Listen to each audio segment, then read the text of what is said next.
Abram suas Bíblias, a carta de Tiago, capítulo 5. Nós iremos dar continuidade e nos encaminhamos para o fim do estudo da carta de Tiago, exposição da carta de Tiago. E hoje nós iremos meditar e expor a partir do versículo 7 até o versículo 12. Carta de Tiago, capítulo 5, a partir do versículo 7 ao 12. Se você achou, diga amém. Tiago, capítulo 5, versículo 7 diz assim: Portanto, irmãos, sede pacientes até a vinda do Senhor. O lavrador espera o precioso fruto da terra, aguardando-o com paciência, até que receba as primeiras e as últimas chuvas. Sede vós também pacientes, fortalecei o coração, porque a vinda do Senhor está próxima. Irmãos, não vos queixeis uns dos outros, para que não sejais julgados. O juiz está às portas. Irmãos, tomai os profetas que falaram em nome do Senhor como exemplo de paciência e de perseverança diante do sofrimento. Chamamos de felizes os que suportam aflições. Ouvistes sobre a paciência de Jó, e vistes o fim que o Senhor lhe deu, porque o Senhor é cheio de misericórdia e compaixão. Mas, meus irmãos, sobretudo, não jureis, nem pelo céu, nem pela terra, nem façais qualquer outro juramento. Seja, porém, o vosso sim, sim, o vosso não, não, para não cairdes em condenação. Amém?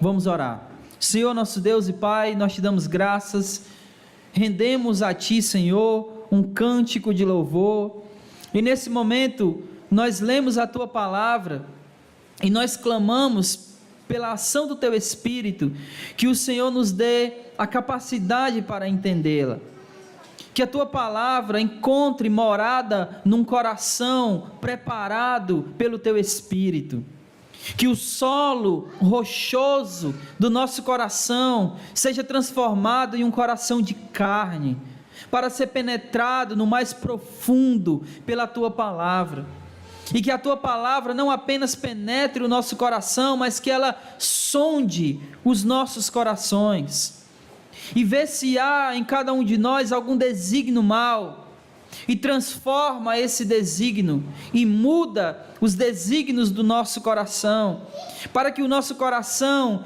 se converta cada vez mais ao Senhor, para que o nosso coração seja levado em direção ao Senhor, para que verdadeiramente possamos, Senhor, sermos servos e servas que te agradam, que te agradem, que façam a Tua vontade. É por isso que oramos, porque entendemos a necessidade e a importância da Tua palavra fazer morada em nosso coração. Mas ela só fará, Senhor, se o Teu Espírito, antes de tudo, preparar o nosso coração, e é por isso que nós clamamos pela ação do Teu Espírito em nossas vidas. Prepara-nos, Senhor, prepara-nos para a Tua palavra, em nome de Jesus. Fica conosco, nos abençoa, pois é no Teu nome que nós oramos, te bendizemos e te agradecemos, hoje e sempre. Amém, Senhor. Nós já vimos que aqui na carta, Tiago ele já fez vários tipos de admoestações, de exortações, de orientações acerca da prática da vida cristã. Nós já ouvimos Tiago aqui falando aos dias atuais acerca do controlar a nossa língua. Nós já vimos Tiago falar sobre vários assuntos, como por exemplo, não fazer acepção de pessoas, não honrar os ricos em detrimento dos pobres, não olhar para as pessoas baseado naquilo que eles possuem, nos seus bens, no seu dinheiro, mas tratar todas as pessoas igualmente. Então, ele nos orienta também que nós devemos ajudar o necessitado. E quando as pessoas chegam até nós necessitando de algum alimento físico, que a gente não os despeça sem que nós tenhamos ajudado eles. Então Tiago, ele já orientou sobre várias coisas aqui na sua carta. E aqui na reta final, no capítulo 5, ele vai dar as últimas orientações práticas a respeito da vida cristã. E em especial nesses versículos que a gente leu, do versículo 7 ao versículo 12, o Tiago, ele vai falar a respeito de duas coisas aqui, em especial. Duas orientações aqui para nós, e que serviram para os seus leitores originais naquela época, e que servem para nós ainda hoje. E as duas coisas são a paciência e sobre a questão dos juramentos. Então Tiago vai falar nas suas últimas orientações, nesses versículos de 7 a 12, sobre a paciência e sobre os juramentos. E ele começa aqui as suas últimas orientações no versículo 7, dizendo o seguinte, acompanhe aí por favor.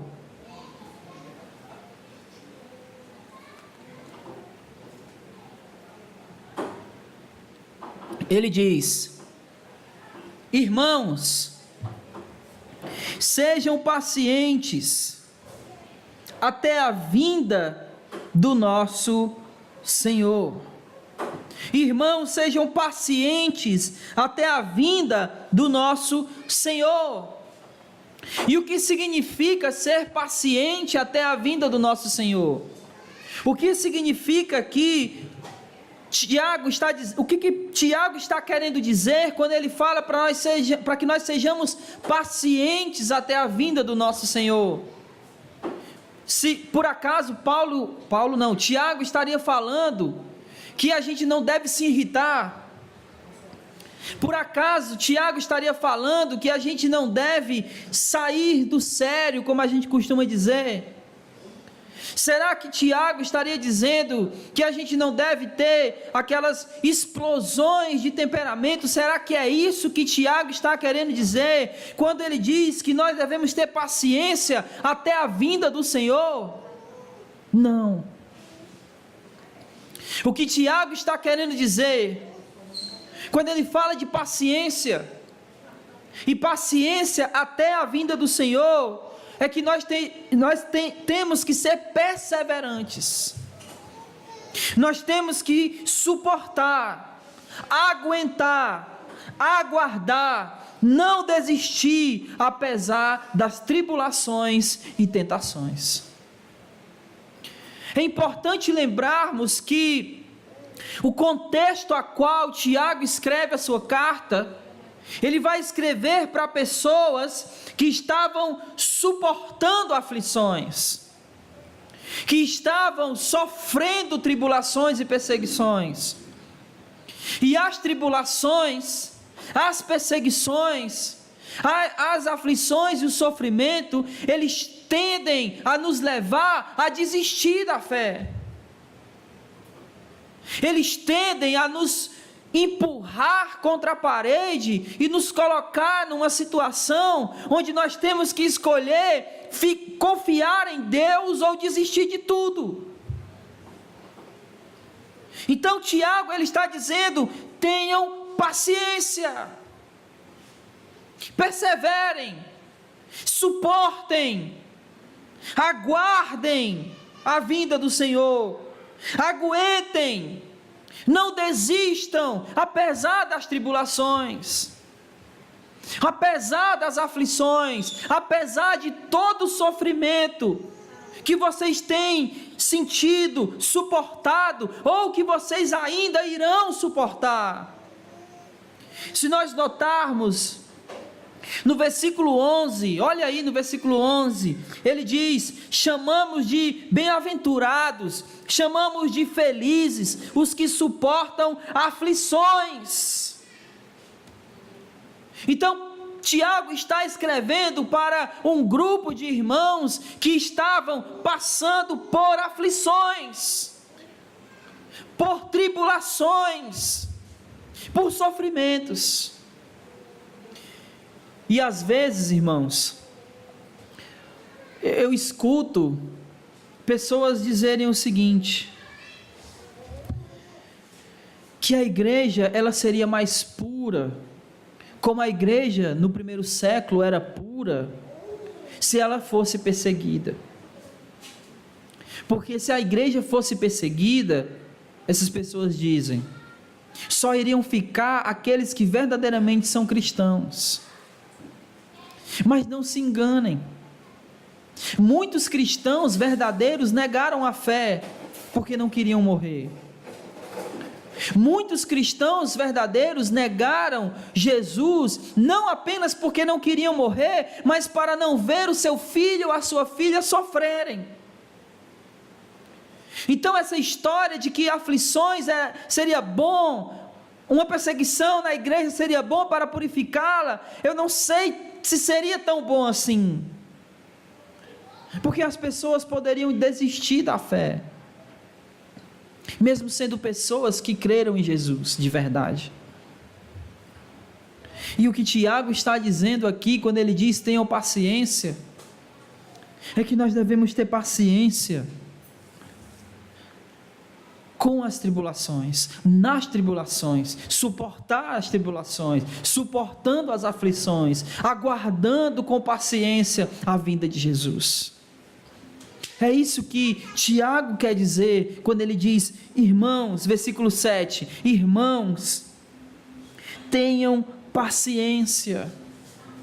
Ele não está falando do nosso temperamento explosivo, ele não está falando dos nossos momentos de raiva, ele está falando de nós não desistirmos da fé, apesar das tribulações e sofrimentos. E isso, ele está dizendo isso porque olha o que ele diz, irmãos, sede pacientes até a vinda do Senhor. Sabe o que Tiago está nos ensinando aqui, nos dizendo aqui? É que as aflições, elas podem até parecer para nós que estão demorando muito, mas elas têm um fim, elas não vão ser para sempre. Ainda que nós sofrêssemos até a vinda de Jesus, mas quando Jesus vier, esse sofrimento vai acabar. Então, ainda que o nosso sofrimento fosse o resto de nossas vidas, ou até a volta de Jesus, ainda assim, esse sofrimento passaria. Então, tenham paciência, aguardem, suportem, não desistam, porque o nosso Senhor vai vir. O nosso Senhor vai voltar, e nós não podemos viver como se Ele não fosse voltar, e nós não podemos viver como se o nosso sofrimento aqui nessa terra fosse um sofrimento eterno, porque não é. E às vezes nós focamos tanto na tribulação, no sofrimento, na aflição, que parece que esquecemos que o nosso Senhor voltará para buscar a sua igreja. Nós esquecemos. E aí focamos no sofrimento e perdemos a paciência. E quando perdemos a paciência, algumas vezes perdemos a fé. E é justamente isso que Tiago está dizendo para os seus leitores. Não desistam. Tenham paciência, porque o nosso Senhor, Ele vai voltar. E aí ele faz uma comparação. Olha só, restante do versículo 7. Ele diz: ora, o lavrador espera o precioso fruto da terra, aguardando com paciência até que receba as primeiras e as últimas chuvas. Olha só, por melhor que seja o lavrador, por melhor que seja aquele homem que ara a terra, por melhor que seja, a gente costuma dizer, fulano de tal tem a mão boa, tudo que ele planta nasce, nós costumamos dizer isso, mas por melhor que ele seja no plantio, ele não pode fazer o fruto nascer.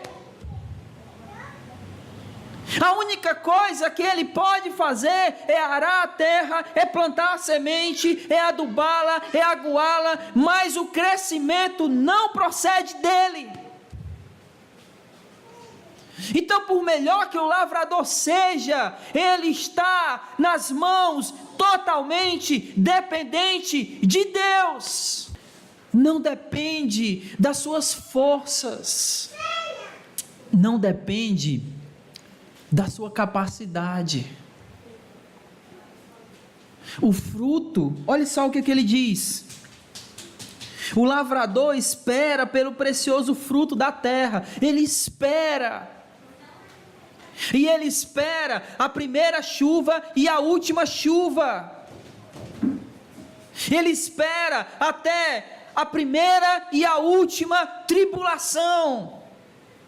Talvez o jogo aqui de palavras que Tiago está fazendo comparação é que a chuva seria a tribulação, e o fruto precioso é aquilo que a gente espera, e o que ele está dizendo que nós esperamos é a volta do nosso Senhor. Mas assim como o lavrador, ele não, pela sua capacidade, ele não tem condições de fazer o fruto crescer, assim também somos nós. Não temos a capacidade para fazer a tribulação cessar.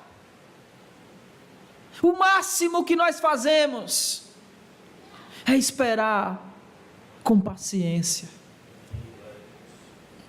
esperar e confiar em Deus, que é o Criador, que é o sustentador, que é aquele que dá o crescimento, que é aquele que nada foge do seu controle e que cuida de nós. Amém? E é com esse olhar que o autor da carta, ele está dizendo para nós que nós devemos ter paciência. É com o olhar de alguém que confia na providência de Deus, e que muito embora esteja aflito, sofrendo, esteja cheio de tribulações, muito embora estejamos cheios, carregados de tudo isso, o nosso olhar é um olhar de alguém que o controle não está em nossas mãos. Assim como um lavrador que não tem controle sobre o fruto, assim somos nós, não temos controle sobre as nossas aflições, sobre as nossas tribulações. E o que a gente pode fazer é colocar o nosso sofrimento, a nossa aflição, as nossas tribulações nas mãos daquele que tudo pode, e que é conosco, e que não nos abandona, porque Jesus disse: eis que estarei convosco todos os dias, até a consumação dos séculos. O que nós precisamos é aprender a enxergar Jesus em meio às nossas tribulações, porque Ele está aí. Mesmo quando a gente não consegue enxergar, Jesus está aí, nos carregando no colo, nos consolando. Nós precisamos aprender a sentir esse conforto no coração, esse consolo que só o Espírito Santo de Deus traz para nós. E precisamos ter paciência, aguardando a vinda do nosso Senhor Jesus. Amém? Em Timóteo capítulo 2, vá para lá, por favor. Paulo escrevendo a Timóteo, capítulo 4, aliás, segunda carta de Paulo a Timóteo, 2 Timóteo, capítulo 4, eu acho que eu anotei errado, não, está certo.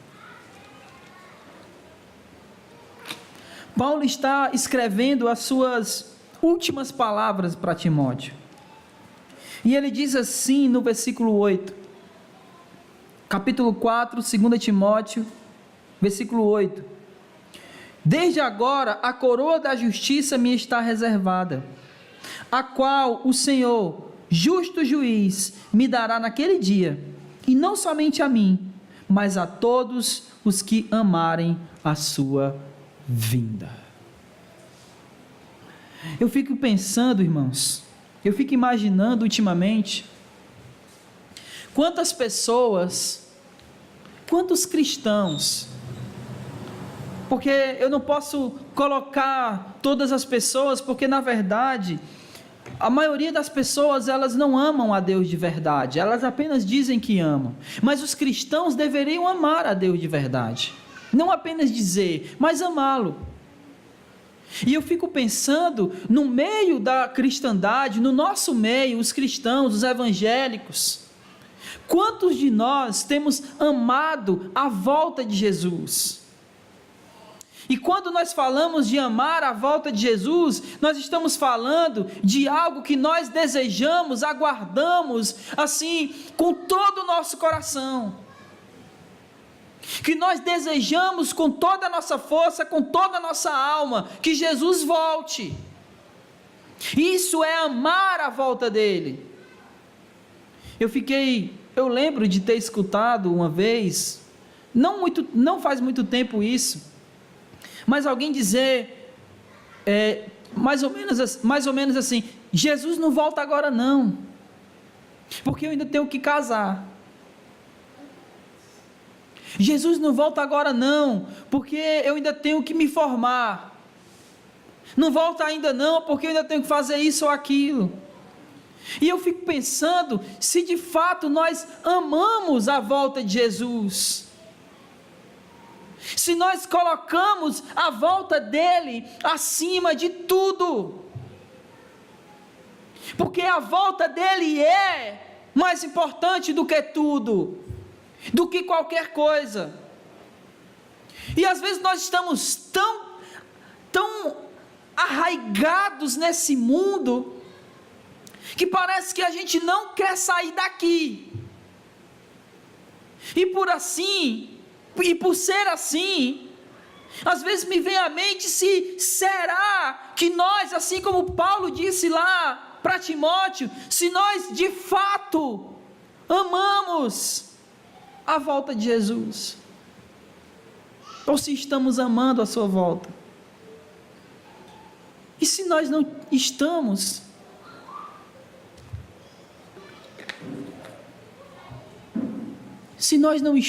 amando a volta de Jesus, se nós não estamos aguardando ansiosamente essa volta, esse versículo 7 de Tiago não faz sentido nenhum para nós.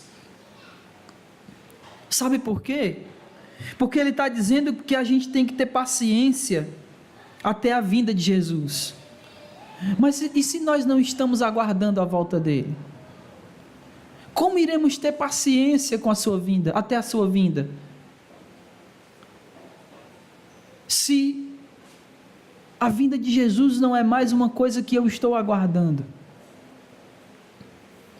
Vocês estão entendendo aonde eu quero chegar, o que eu estou querendo dizer? Para que isso faça sentido, para que de fato eu possa ter paciência até a vinda de Jesus, eu preciso estar aguardando essa vinda. Essa vinda tem que ser algo que eu estou aguardando ansiosamente. Você já teve alguém que viajou para um lugar e passou um bom tempo nesse canto? Tipo, sei lá, um mês, uma semana, 15 dias, um ano, sei lá quanto tempo. Sim ou não? E quando essa pessoa viajou, o que você estava esperando? Tudo bem, mas de que maneira você estava esperando essa volta? Tipo assim, eu quero que ele volte, mas se não voltar, era assim? Com ansiedade, com desejo, com saudade, que de fato aquela pessoa retorne. A minha pergunta para todos nós, inclusive para mim, é se é assim que a gente deseja a volta de Jesus. Como alguém que viajou, que foi, mas retornará, e eu não vejo a hora desse dia chegar. Ou se para mim, tanto faz. Eu sei que ele vem, mas se ele não vier, fazer o quê? Paciência. De que maneira a gente espera essa volta de Jesus? Com desejo ou com desdém? Ou como tanto faz como tanto fez? Versículo 8, ele diz: sede vós pacientes. Percebam que ele está continuando ainda nesse tópico de paciência, né? Sede vós também pacientes e fortalecei o vosso coração. Fortalecei o vosso coração. Estejam firmes, fortaleçam, confirmem, que o seu coração esteja apoiado, estável. Vocês já ouviram alguém que estava muito mal no hospital, porque sofreu um acidente, por exemplo, e aí alguém diz assim: não, agora o quadro dele é estável. O que isso significa?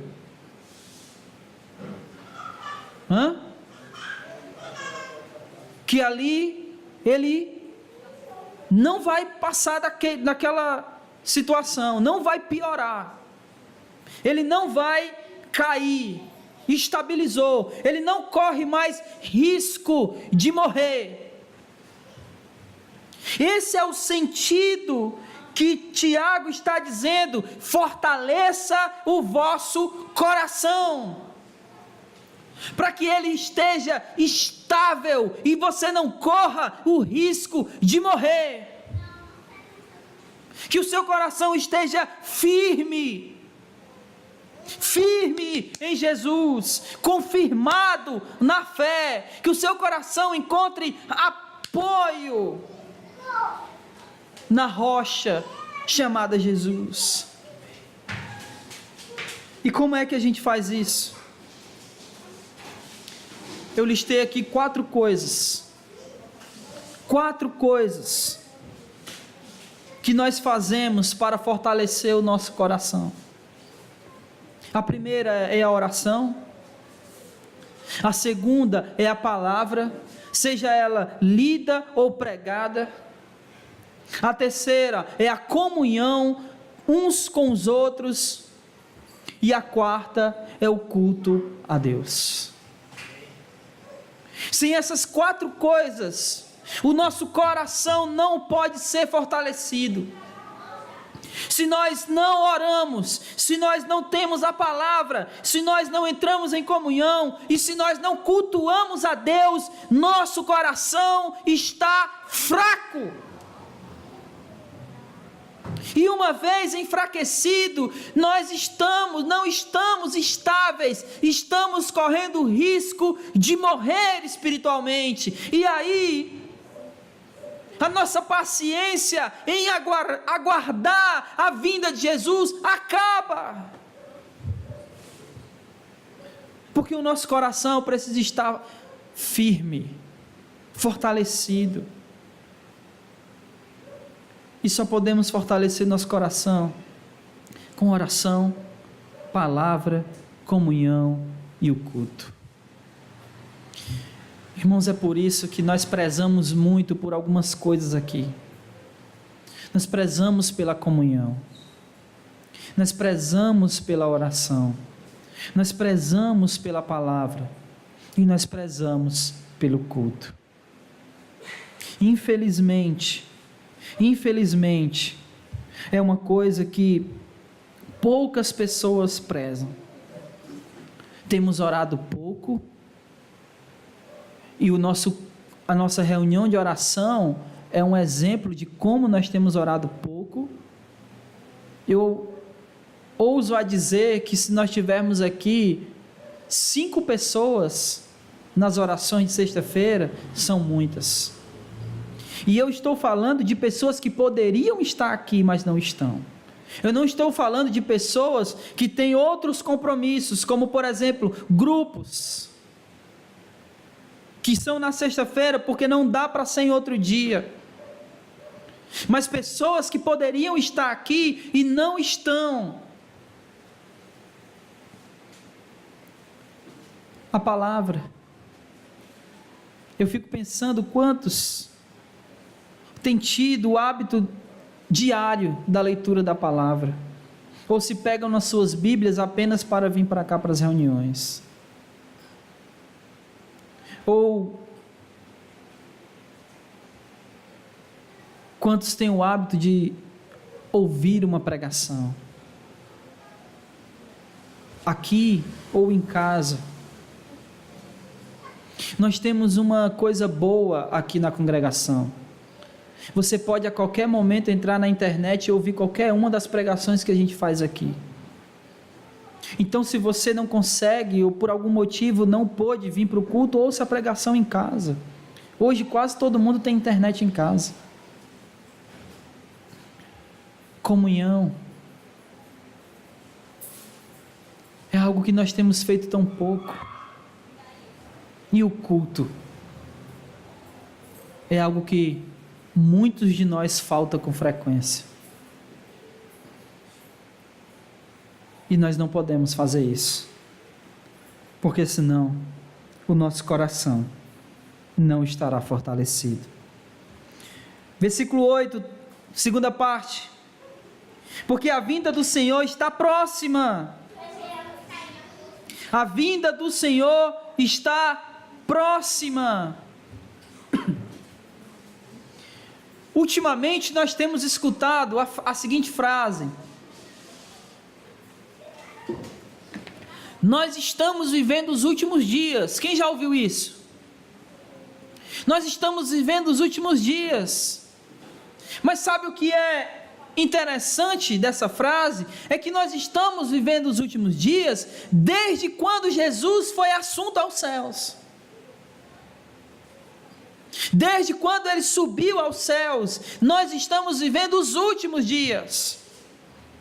Isso significa dizer que desde lá, ele pode voltar a qualquer momento. Isso significa dizer que a vinda dele está próxima. Aliás, ela sempre esteve. Ele sempre esteve às vésperas de sua volta. E é isso que Tiago está tentando mostrar para nós. Nós estamos vivendo os últimos dias há 2000 anos. Fazem 2000 anos que nós estamos vivendo os últimos dias. A questão para nós é que nós não sabemos qual vai ser o último. Nós não sabemos. Abre Mateus 24. Versículo 36. Amém? Mateus 24, versículos 36 e o versículo 50, os dois versículos. Diz assim: mas quanto ao dia e à hora ninguém sabe, nem os anjos do céu, nem o Filho, senão somente o Pai. Versículo 50: o Senhor daquele servo virá num dia em que ele não espera, e numa hora que não sabe. Jesus pode voltar a qualquer momento, mas quando isso vai acontecer? Quando? Só Deus sabe. Só Deus sabe. E se é só Deus que sabe a volta dele, então nós temos que estar com o coração fortalecido, preparado para a vinda de Jesus, aguardando com paciência a sua vinda. Versículo 9: irmãos, não vos queixeis uns dos outros, para que não sejais julgados. O juiz está às portas. Engraçado que, de todas as traduções, as mais conhecidas, nossa, a NVI, a linguagem de hoje, a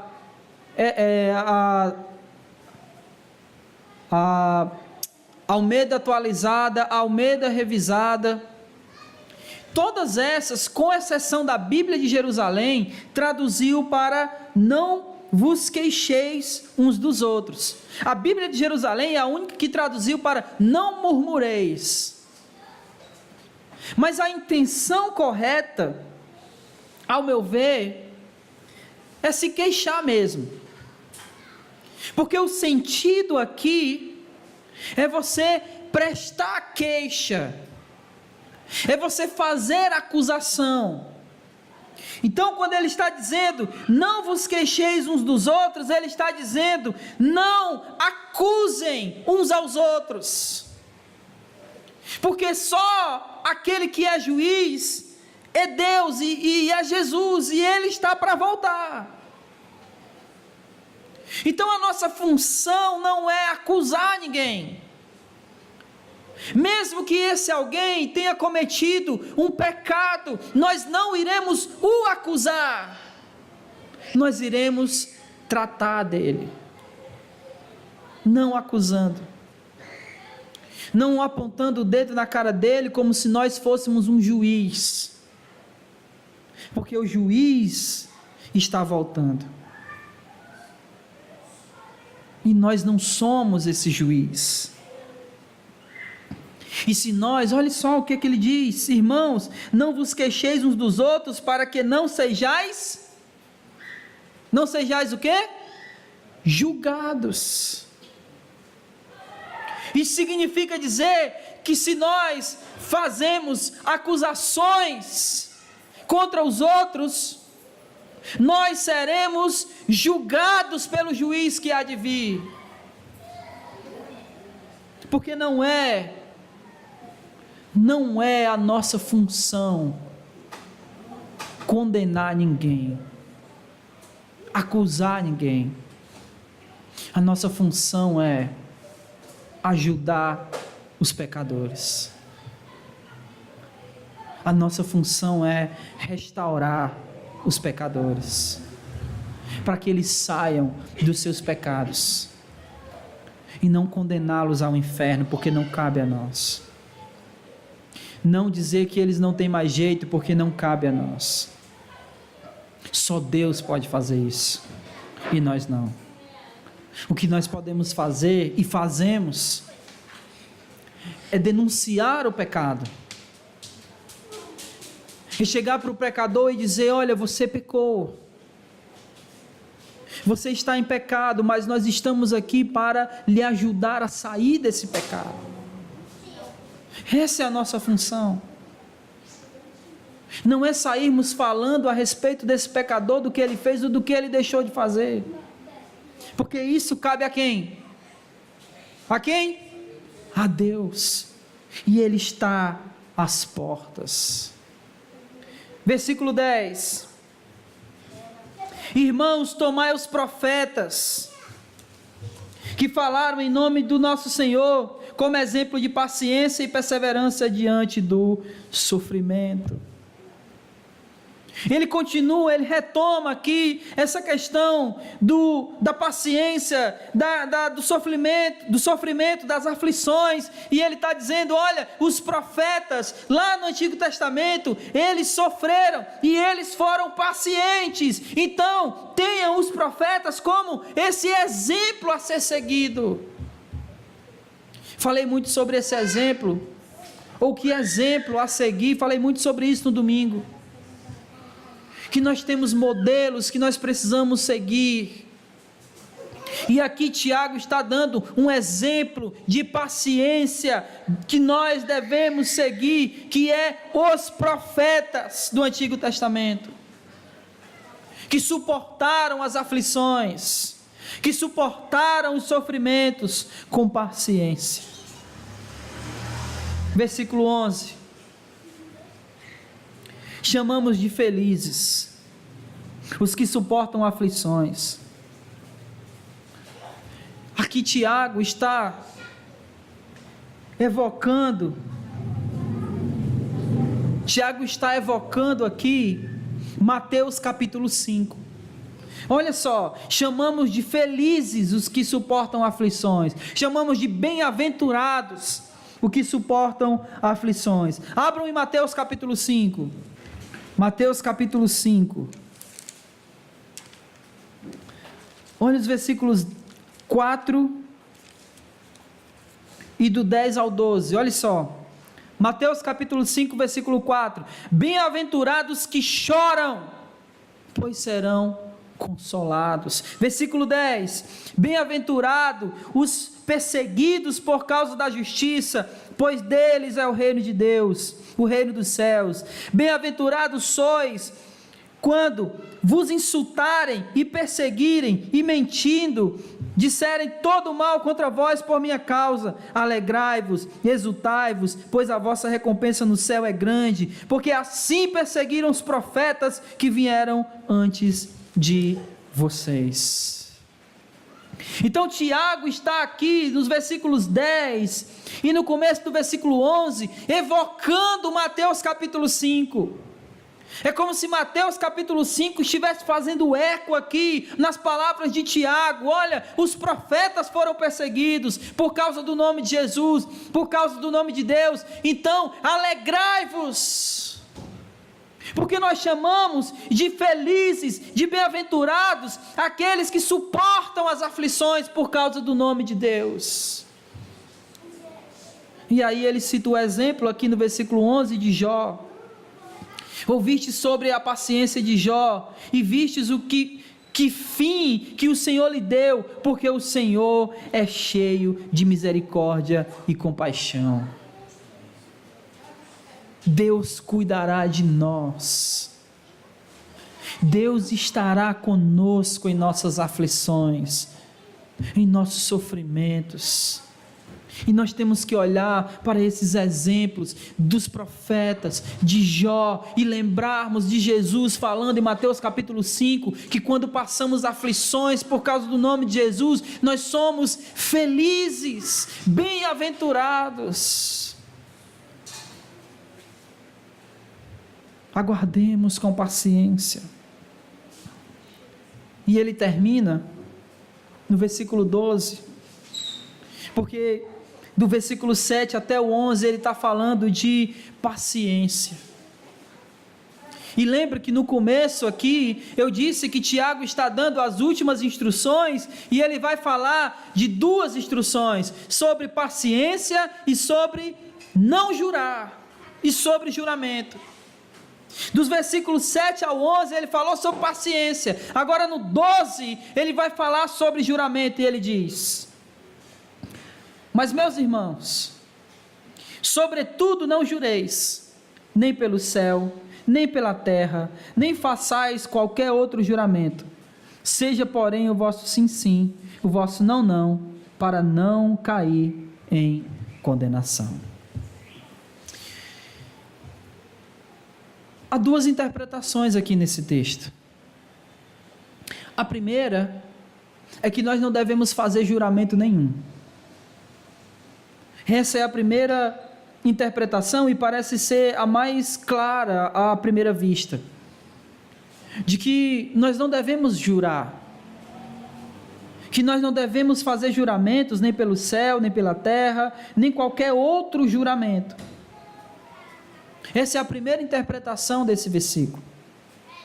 A segunda interpretação, e eu aprendi isso, ouvi sobre isso recentemente, porque quando Tiago fala isso aqui, ele também novamente está evocando lá Mateus capítulo 5 ou 6, quando Jesus também fala a respeito de juramentos. Não desmarque aí, mas vá lá para Mateus, lá onde nós estávamos.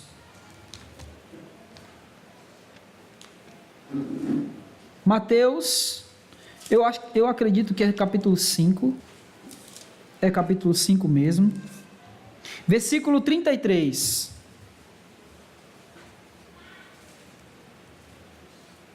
Amém? Ouvistes também que foi dito aos antigos: não jurarás com falsidade, mas cumprirás os teus juramentos para com o Senhor. Eu, porém, vos digo, de maneira nenhuma jureis, nem pelo céu, porque é o trono de Deus, nem pela terra, porque é o estrado de seus pés, nem por Jerusalém, porque é a cidade do grande rei, nem jureis pela tua cabeça, porque não pode tornar branco, nem preto, um só fio de seu cabelo. Seja, porém, o vosso falar, sim, sim, não, não, pois o que passa disso vem do maligno. Então parece que Tiago está repetindo aqui o que Jesus havia falado em Mateus capítulo 5, que não se pode fazer juramentos. Mas, como eu disse, uma interpretação que eu ouvi recentemente diz que o que tanto Jesus estava querendo dizer, como Tiago está querendo dizer, é que nós não devemos jurar por outra coisa a não ser jurar por Deus. Abram aí em Deuteronômio capítulo 6, Deuteronômio capítulo 6, versículo 13, amém? Diz assim: temerás o Senhor teu Deus, e a ele prestará culto, e o que?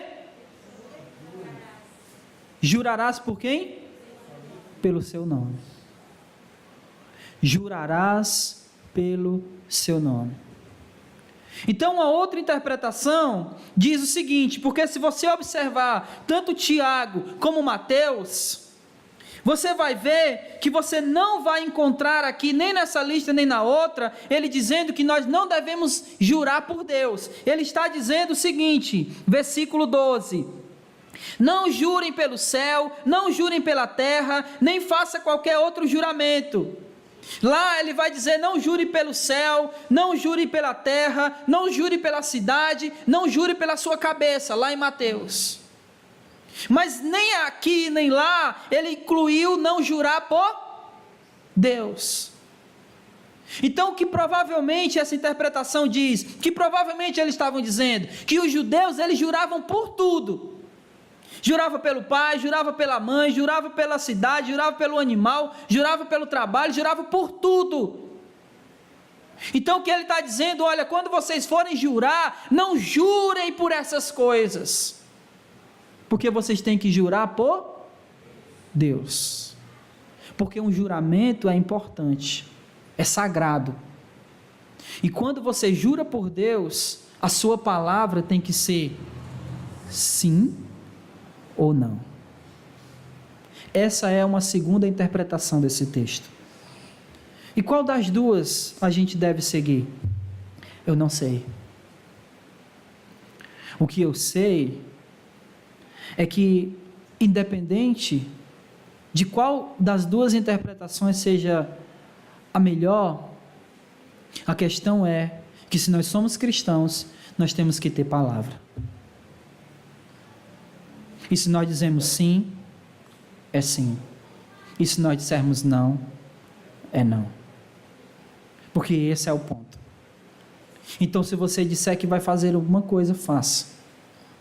E se você disser que não vai fazer, não faça. Mas a gente às vezes faz isso, quebra esse tipo de coisa com coisas simples. Às vezes eu converso com a minha esposa e eu digo para ela: se você disser que vai bater, bata. Porque senão a criança ela vai saber. Se você disser: olha, eu vou lhe dar uma palmada, e você não der, ela vai entender o quê? Ela só faz prometer. Então a gente quebra esse tipo de coisa nas coisas mais simples. A gente diz: eu vou estar lá tal hora. Quando a gente chega, 2 horas depois. A gente diz: hoje eu vou na tua casa. E o que é que acontece? Nem apareço. E outras coisas. Às vezes, como a gente compra algo e diz: olha, tal dia eu venho deixar o dinheiro.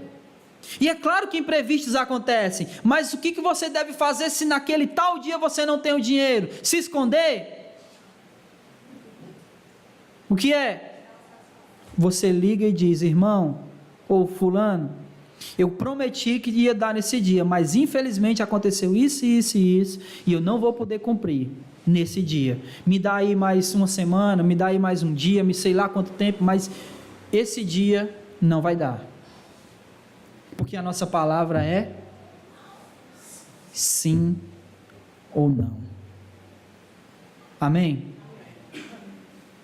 Então, quando ele diz não jureis, ele está, em outras palavras, dizendo: não jure ou não prometa aquilo que você não tem intenção de fazer. Se você não tem intenção de fazer, não prometa. Eu uso isso e sempre usei com meus 3 filhos. 3. Se eles me pedem algo e eu não tenho intenção de dar, eu digo: não dou. Não dou. Eu não digo: não, vou ver. Não, se eu tiver dinheiro. Não, se eu não tiver intenção de dar, eu não dou. Eu digo: não vou dar. Porque não jure, não prometa aquilo que você não tem intenção de cumprir. Amém? Então o que nós aprendemos aqui? Nós aprendemos nos versículos 7 e 8, que nós temos que ter paciência, perseverança, para aguardar a vinda de Jesus. No versículo 9, nós aprendemos a ter paciência, ou seja, sabedoria para julgar. Ou seja, nós não somos juiz, nós não somos acusadores. Então temos que ter paciência, nós temos que ter sabedoria na hora de julgar as coisas, não agirmos como juiz, mas temos paciência, sabedoria para poder tratar as situações e os pecadores. Nós aprendemos no versículo 10 e 11 que nós temos que ter paciência para suportar os sofrimentos. E nós aprendemos no versículo 12, a não fazer promessas que nós não temos intenção de cumprir. Amém? Então essas eram as instruções de Tiago aqui, nesses versículos que a gente leu. Que nós temos que ter paciência. Paciência para aguardar a volta de Jesus. Paciência para ter sabedoria para julgar. Paciência para suportar os sofrimentos. E nós temos que não fazer promessas que não temos intenção de cumprir. Nós temos que colocar isso em prática, para que verdadeiramente possamos ser cristãos que cumprem a vontade do nosso Deus. Amém? Fiquemos de pé.